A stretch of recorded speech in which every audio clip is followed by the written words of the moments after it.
Boa noite, queridos companheiros. Que a paz e o amor de Jesus nos envolva o nosso coração, a nossa mente, agora e sempre. Estamos aqui para passar uma aula online, né? Porque não podemos ainda passar presencialmente, mas logo, se Deus quiser, tudo isso vai passar e nós estaremos juntos novamente, nos abraçando. É só ter paciência, não é mesmo?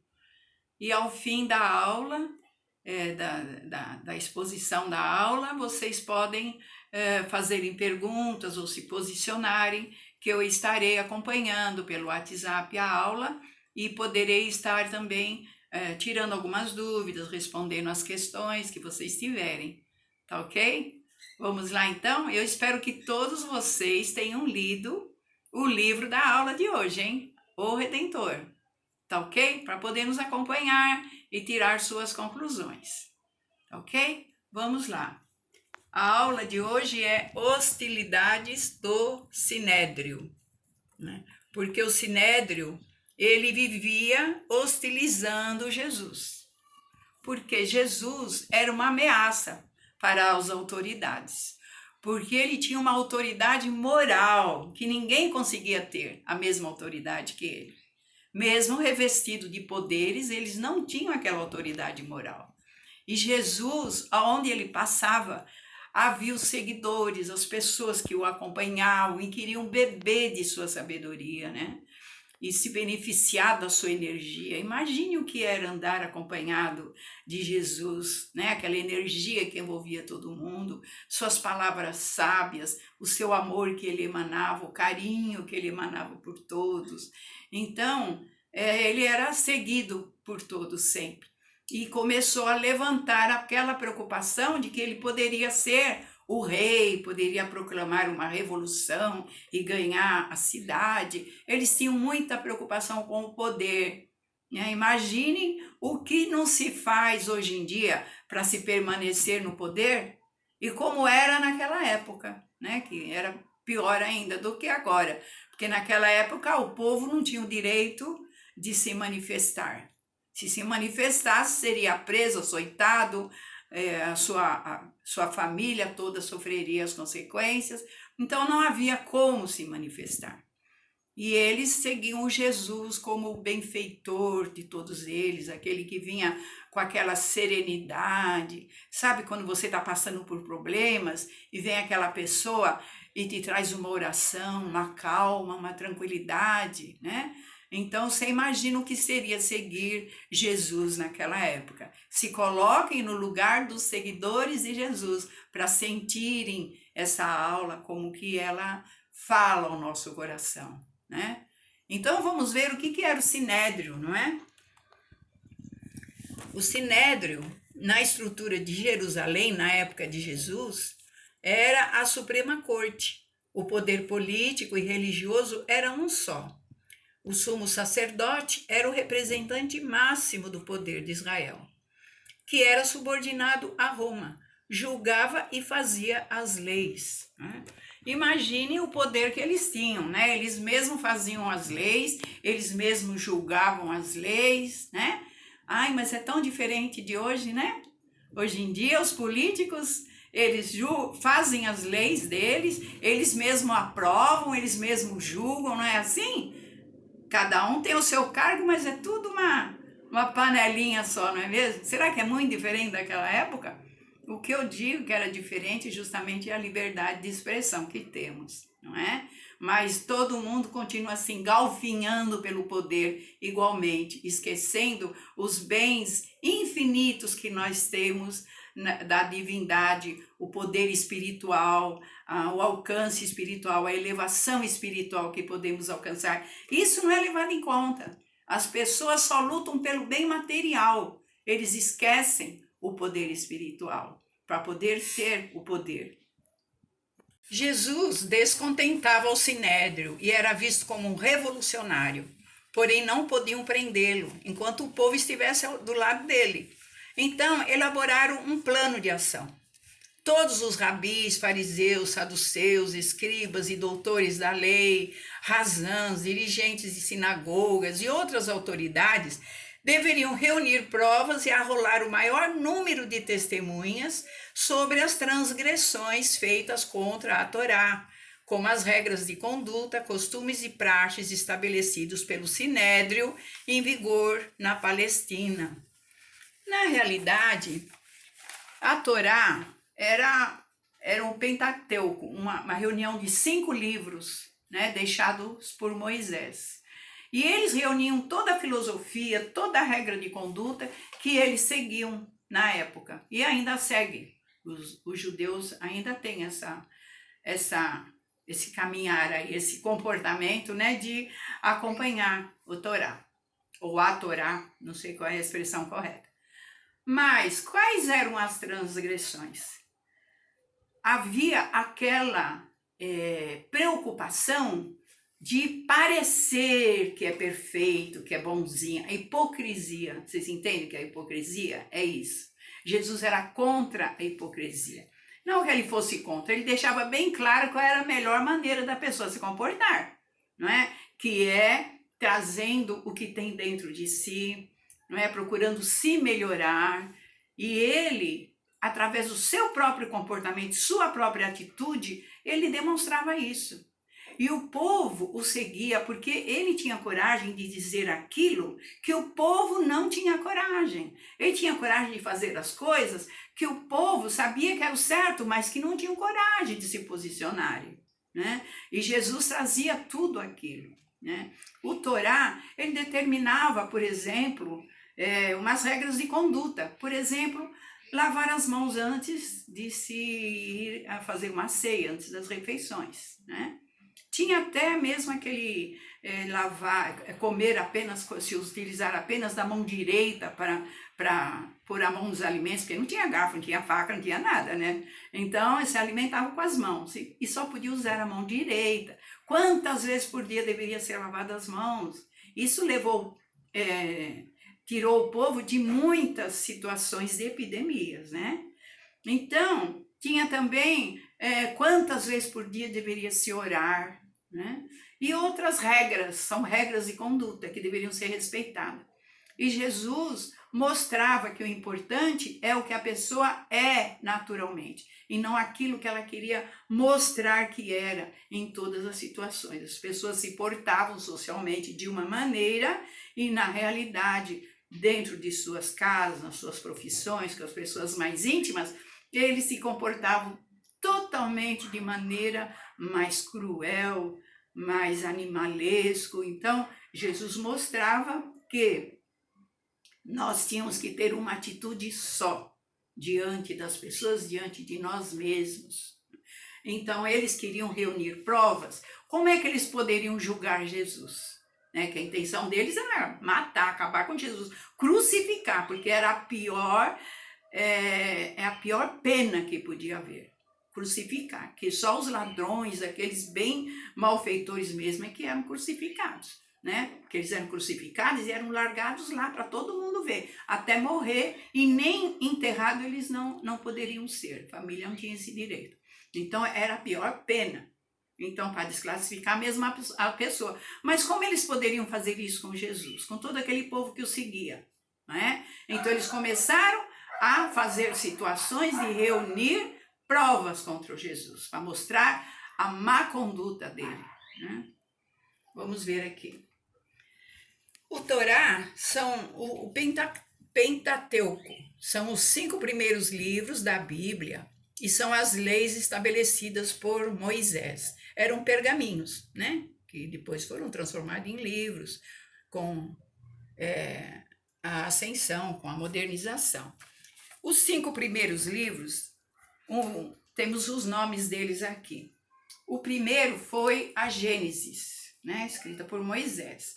Na Gênesis, Moisés relata todo o acontecimento, como se criou o homem, a mulher, o mundo, né? Que Deus teria feito o mundo em 6 dias, descansado no 7º, não é isso?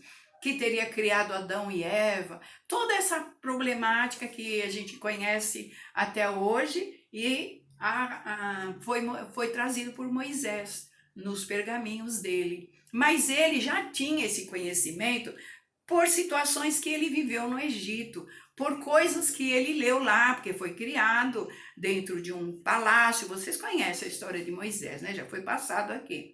Então, ele já via aqueles escritos que ele transcreveu como sendo também dele, né? E o segundo livro chama-se Êxodo. O terceiro livro, Levítico. O quarto livro é o livro dos Números. E o quinto livro é Deuteronômio, né? Então é uma Bíblia hebraica, né? Vamos ver mais. Jesus mostrava os equívocos na interpretação dessas leis. E onde ele ia, ele sofria pressão. E ele e todos aqueles que o acompanhavam, né? Então ele acabou retirando-se para Paranaim, né? Próximo ao Monte Tabor.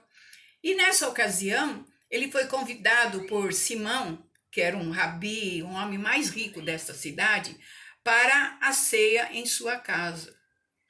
Na realidade, o Simão, ele estava muito mal intencionado, não é? Como vocês imaginem, né? Um fariseu, um homem mais rico da cidade, quais as intenções dele, não é? Ele queria e convidou para essa ceia os homens mais influentes da cidade.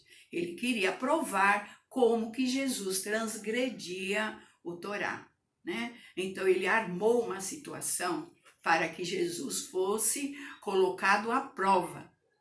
E Jesus, quando entrou em sua casa, os seus discípulos todos o acompanharam, mas eles não puderam entrar, ficaram do lado de fora. E do lado de fora de Simão acumulou uma multidão de pessoas, né, que aguardavam Jesus, todos com tochas acesas, porque era à noite, né? E todos ficaram do lado de fora esperando Jesus, né? E Jesus lá dentro, o que ele fez? Não serviu para Jesus como seria a obrigação a água para ele lavar as mãos e os pés. Ele não serviu. Aí Jesus que fez? Se serviu sem lavar as mãos. Ele viu, ele sabia o que eles pretendiam dele, mas ele se submeteu. Vamos ver aqui. Aí ele se serviu um pano alvíssimo, né? Uns pãezinhos, ele se serviu com a mão. Então, ele foi questionado por Simão. Você é rabi aqui e sabe como se comportar, e, no entanto, você se serviu sem lavar as mãos. E Jesus falou para ele, não é o que entra pela boca do homem que faz o dano, mas aquilo que sai. Olha que grandiosa lição. A moral dele sempre era incontestável. Ele jamais, assim, naquela brandura, mesmo naquela brandura, ele falava e todos tinham que ouvi-lo. Não tinha o que retrucar. Porque ele disse, o que você fala, você causa o dano às pessoas. O que você pensa, seus pensamentos negativos, o seu modo de proceder, é isso que causa o mal. Não aquilo que entrou pela sua boca, né? Então, todos se calaram. Aí, o que aconteceu? Madalena estava, Maria de Magdala, né? Madalena estava lá fora querendo entrar, porque ela tinha visto Jesus passar. Lá no palácio lá onde ela morava, ela viu a passagem de Jesus acompanhada de tantos discípulos, e aquilo falou ao coração dela que ela deveria ir atrás dele. Mas aí ela ficou em dúvida, será que ele vai me receber? Maria de Magdala era tida como entrou para a história pelo menos como uma mulher pública, uma prostituta. E ela acabou vazando aquela multidão de pessoas que tinha lá fora e entrou, e Jesus a recebeu dentro da casa do fariseu. Imaginem só. Ela percebeu que ele não havia sido recepcionado como deveria, com todas as honras, e viu os pés dele sujos, e percebeu toda a situação que eles tinham feito com Jesus. E ela, condoída, agachou-se e lavou os pés dele com um perfume que ela levava e enxugou com seus longos cabelos avermelhados, enxugou os seus pés com aquele longo cabelo maravilhoso que ela tinha. E aí, Simão diz, ele se diz profeta e, no entanto, não sabe que está homenageando uma prostituta. E aí, o que nós faríamos numa situação dessa? Fomos convidados, né? Convidados de honra numa casa de uma pessoa muito importante, cheio de gente importante ali, né? Cheio de cargo, de dinheiro importante, e nós sendo tratados com preconceito, não nos dão a devida atenção, não é? Não nos dão água para lavar a mão, e ainda nos criticam pelos nossos amigos que nós temos, pelo nosso comportamento. O que nós faríamos? Pense bem, se estivesse no lugar de Jesus, não é? Aí não dá para imaginar, porque a reação de Jesus, claro, que seria bem melhor que a nossa, né? Mas como que vocês nunca se viram frente a um problema desse? De ser recepcionado, ser convidado e sentir que ali te tratam com preconceito? Né? Nós, com certeza, nós iríamos brigar, reclamar, virar as costas, ir embora, nunca mais falar com aquela pessoa, tirar ela do nosso WhatsApp, não é? Nós iríamos guardar uma mágoa para o resto da vida. Nós não iríamos. Mas Jesus, ele aceitava convites, todos que faziam para ele. Por quê? Porque ele aproveitava todas as oportunidades para, através da prática, trazer os seus ensinamentos, né? Mesmo assim, como ele falava com parábolas, porque a cada um tinha um alcance de entender. Então, e até hoje nós estamos estudando suas lições e pretendendo seguir, né? Mas ele falava por parábolas e ele aproveitava esses momentos. E aí a pessoa entendia aquilo que estava na sua altura de entender, não é? E ele foi questionado, será que ele não vê que é uma prostituta que ele está deixando entrar, né? Vamos ver aqui. Aí Jesus disse a ele, um homem tinha 2 devedores de quantias diferentes e a ambos perdoou. Qual dos 2 deveria ser mais grato? Simão respondeu, naturalmente o que devia a maior quantia. É claro que se 2 pessoas me devem, se eu perdoei as 2, aquele que me devia mais é que tinha que ser mais grato, mostrar maior gratidão, não é isso? Jesus disse, então pondera comigo, tu me convidaste para esta ceia, com o propósito oculto de verificar minha conduta e minhas palavras, e convidastes amigos teus para testemunhos do que fosse dito ou feito, comprometendo-me. Quer dizer, ele tinha a real noção do que estava acontecendo ali, não é assim? Mesmo assim, aceitei teu convite. Não me destes a água para lavar as mãos e os pés, me obrigando a partir o pão sem lavar as mãos, e não reclamei.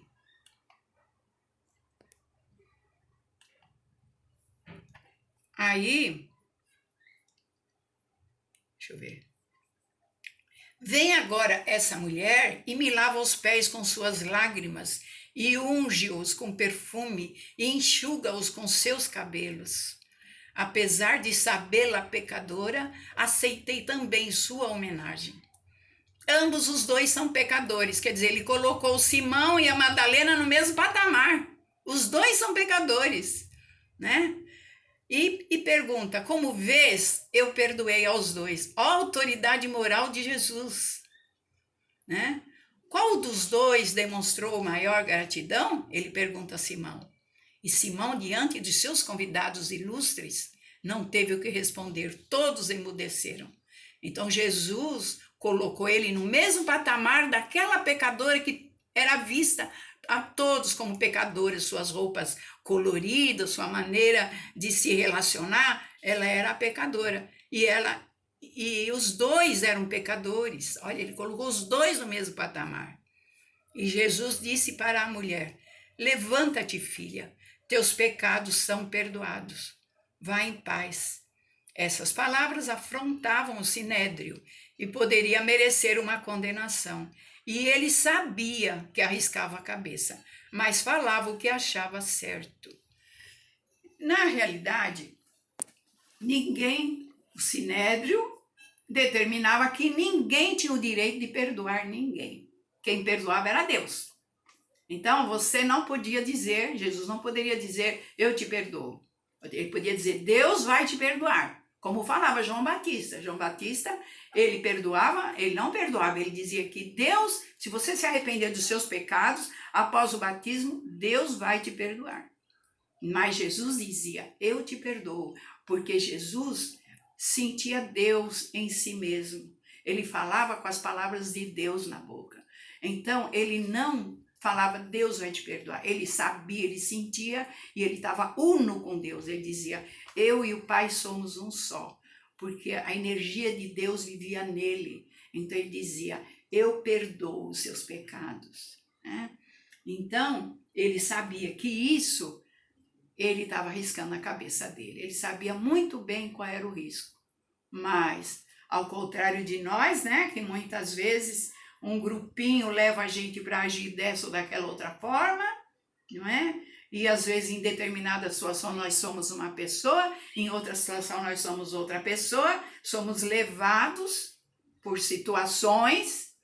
Jesus, igual João Batista também tinha essa mesma atitude, a atitude dele era uma só, e não se vergava a poder nenhum, porque ele era a autoridade máxima, ele falava com Deus dentro dele, em si. Né? Vamos seguir. Então, lá fora uma multidão o aguardava quando ele saía, todos de tochas na mão, e abraçavam o seu rabi e comemoravam e falava para Jesus, teu lugar, rabi, não é entre os teus inimigos, mas entre o povo que te ama e de ti espera salvação e socorro para as suas necessidades. E Jesus falava, eu vim para os doentes, então eu tenho que estar entre eles. Em seguida, Jesus foi hospedar-se em casa do publicano Jossanã, amigo de Levi.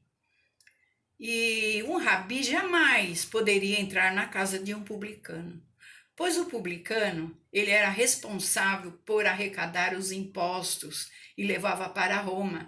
E essa arrecadação dos impostos deixava os judeus cada dia mais pobres e os mantinha escravizados. Então eles eram vistos como inimigo dos judeus, né? Mas Jesus, ele veio para todos. Ele se sentava com todos, comia ao lado de todos. Não havia aquele que era pecador, aquele que era poderoso. Então Jesus, a partir dali, continuou suas pregações em Caná e Nazaré. E depois novamente em Cafarnaum, onde foi hospedar-se na casa da sogra de Pedro.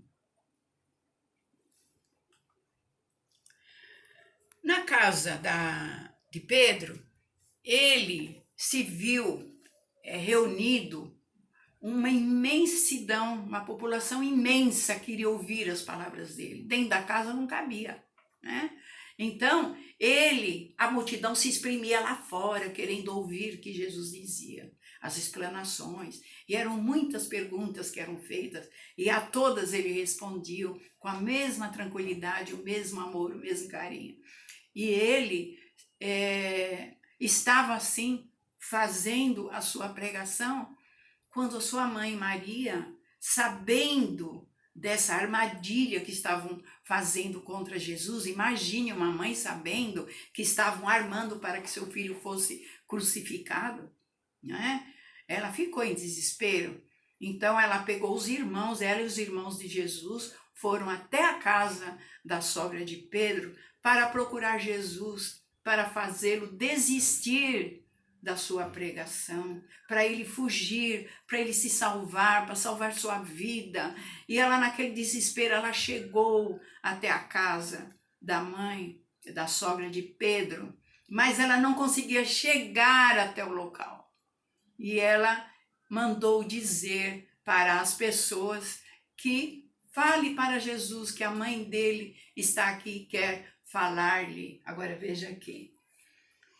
Então, Jesus, sabedor de que de que a sua mãe queria lhe dizer, queria fazê-lo desistir do seu intento, ele mandou dizer: minha mãe e meus irmãos são aqueles que me fazem a vontade de meu Pai e creem em mim e seguem meus ensinamentos.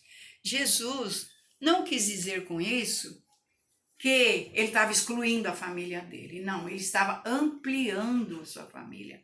Todos aqueles que acreditavam nele estavam se beneficiando dos seus ensinamentos e estavam ali para ouvi-lo. Era uma grande família. Não aquela pessoa que vinha para fazê-lo desistir, que ele sabia que aquele era o objetivo da vida dele, que era o que ele tinha que fazer. Então, já era difícil ele saber. Agora, vinha a mãe e pedir que ele desista, a coisa ia ficar muito mais difícil para ele. Então, ele diz: quem segue meus ensinamentos é minha família. Aqui estão todos da minha família que estão me ouvindo. Então, eu digo para vocês, pessoal aqui do curso, aqui não estamos todos aqui procurando aprender com Jesus, seguir as lições dele, estamos dentro da mesma energia, do mesmo procedimento, então somos aqui uma grande família.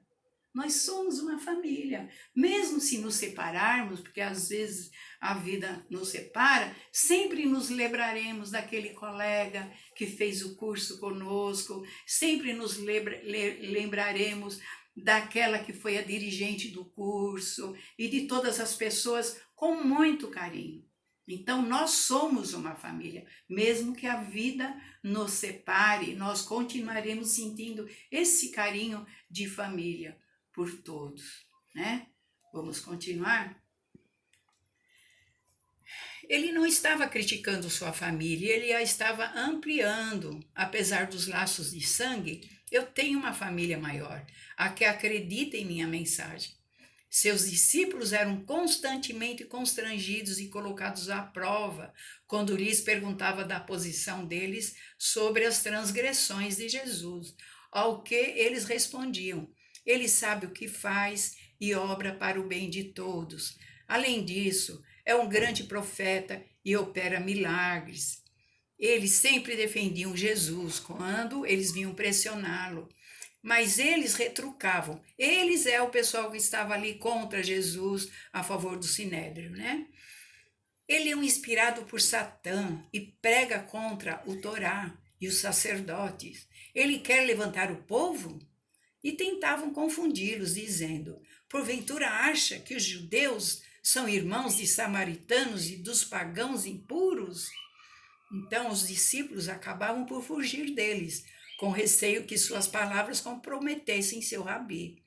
Eram 72 discípulos, muitos do grupo de João Batista. E João Batista tinha uma posição radical muito diferente da de Jesus. E quem seguia Jesus esperava ver nele a mesma situação que eles viam, a mesma comportamento que eles viam em João Batista. Embora eles falassem das mesmas coisas, mas com linguagens e atitudes diferentes, né? E também muitos desses 72 eram do grupo de zelotes. Zelotes, inclusive Judas era desse grupo. Os zelotes eram um grupo que se revolucionou contra o governo e perderam a guerra. Então, quando eles viram em Jesus um líder, eles se juntaram a ele na intenção de que Jesus realmente fizesse uma guerra e libertasse o povo daquela escravidão, né? Mas a escravidão que Jesus estava tentando libertar o povo é uma escravidão interna, de reforma íntima, de novo posicionamento. E os ânimos foram se acirrando e os discípulos atemorizados se retiravam, ficando apenas os 12, né?